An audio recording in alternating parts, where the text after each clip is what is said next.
So here we are, verifying trigonometric identities. Raise your hand if you don't like doing puzzles. Good. I didn't see any hands up. We're all on the same page. Perfect. This is going to be so much fun. It's just like doing a puzzle. You have your pieces and you have the picture on the box and you're trying to put it together and you're trying to take different approaches, but you're trying to do it as quick as you can. It's so much fun. Alright. So, what do we have here? Well, we have these. These are trigonometric identities.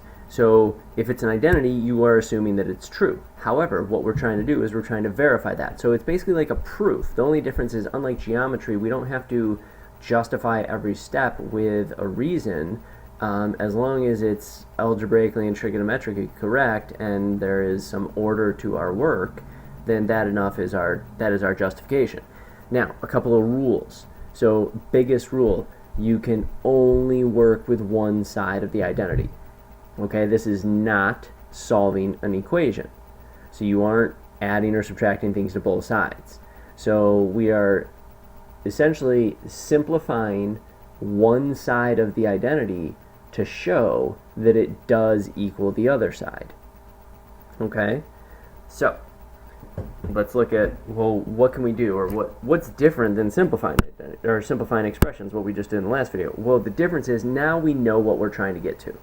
Okay, so before I said with simplifying expressions, it's a lot of fun, but you don't have the picture on the box, so you don't actually know that it's going to turn out to be a unicorn in the end, right? You only if you have the picture on the box, then you know it's a beautiful scenescape of Venice.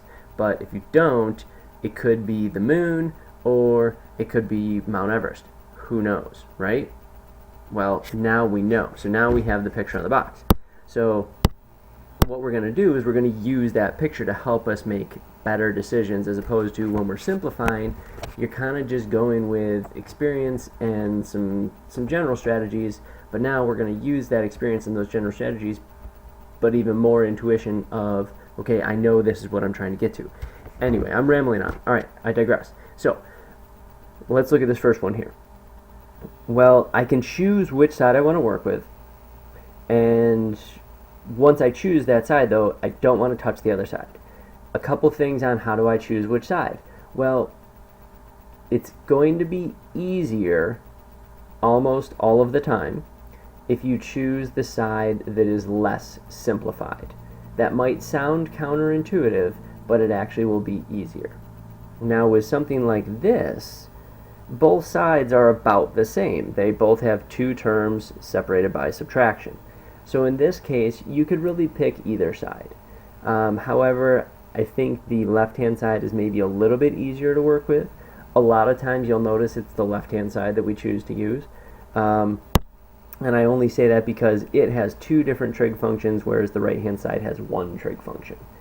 So, what do? Well, if I choose to work with the left-hand side, I'm going to go right to that idea that I just said, and I'm going to see, okay, the left-hand side has cosine squared and sine squared. The right-hand side only has cosine squared. So this term is good. What can I do to sine squared in order to make it a cosine squared? Well, I can use my Pythagorean identity. So that's what I'm going to do. So I'm going to say cosine squared x minus 1 minus cosine squared x equals. Now I'm going to distribute the negative sign. Cosine squared x minus 1 plus cosine squared x equals, and then I get 2 cosine squared x minus 1 equals 2 cosine squared x minus 1. So that should be your process. This is what your work should look like. Notice that I'm working vertically here. I'm just continuing to write this equal sign because I'm trying to verify this. So until I actually verify it, I don't know for sure that it's true. Hopefully it is, because otherwise I lied to you, which would just be rude. But this is the process that I'm doing. So there I put my puzzle together. That's really what I did. I just put it together. And there you have it. It's beautiful. Right? Okay, so I want you to try the next three. Pause the video, do these three. Again, pick one side and only one side, and then verify such as in this process, that side does equal the other side. Pause the video, unpause when you're ready to discuss. Alright, so for cosine of x plus sine of x times tangent of x equals secant of x, what did I do? Well, I saw that I have a cosine x, a sine x, and a tangent x on the left-hand side, and just a secant x on the right-hand side. So the left-hand side is less simplified. So that's the side I chose to work with.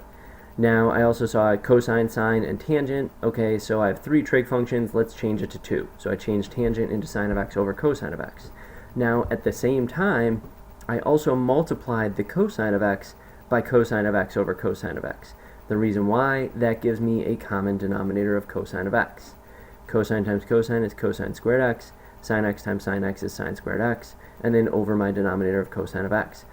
What? Wait a minute. Cosine of x squared plus sine of x squared is 1. So 1 over cosine of x is secant of x. Boom, done. Check it off. Moving on. 1 over sine of x minus sine of x equals cosine squared x over sine x. So, in this case, I chose to work with the left-hand side again. I think it's a little less simplified because there's 2 terms. What did I do first, though? I got a common denominator. So I multiplied sine of x by sine of x over sine of x. That created 1 minus sine squared of x over sine of x. Then 1 minus sine squared of x is cosine squared of x. Now, I want to point out, you could have worked with the right-hand side here and done basically the exact opposite steps. So, for instance, if you work with the right-hand side, my first step would be to change cosine squared x into 1 minus sine squared x. And then from there, I would have split up the fraction and then simplified.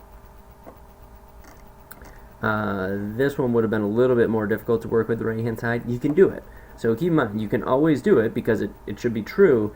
However, you're going to have to be a little bit more creative in your process.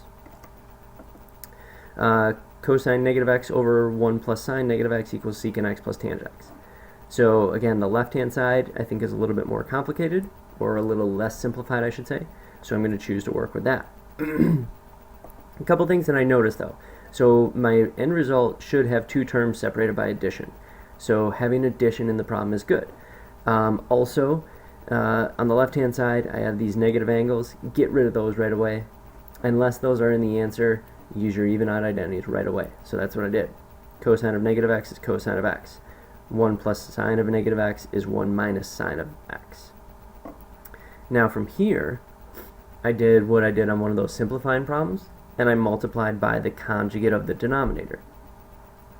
So multiply by 1 plus sine of x. 2 reasons. 1, it created my addition, which is good, because I know I want that. And 2, it creates my Pythagorean identity. So I get 1 plus sine of x times cosine of x. Don't distribute the numerator, distribute the denominator.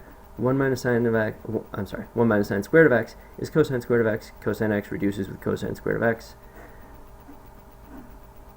Let me change that color for you. I know the yellow doesn't show up great. So those reduce, and I'm left with 1 plus sine of x over cosine of x. Split this fraction up. 1 over cosine of x plus sine of x over cosine of x is secant of x plus tangent of x. Done. So we only did 4 examples there, but hopefully you got a glimpse of how much fun this is going to be and why it's my favorite thing to do.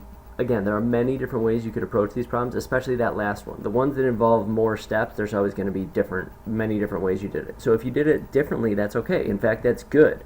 You know, as a challenge, you can see, are there other ways you could do it? And that, in practicing that, you'll get better and more efficient and quicker at these. So our steps here, basically the same exact thing as simplifying, except for now we know what the answer is going to be because we have the picture on the box, and we only are going to work with one side. It's absolutely essential that you only work with one side. Okay.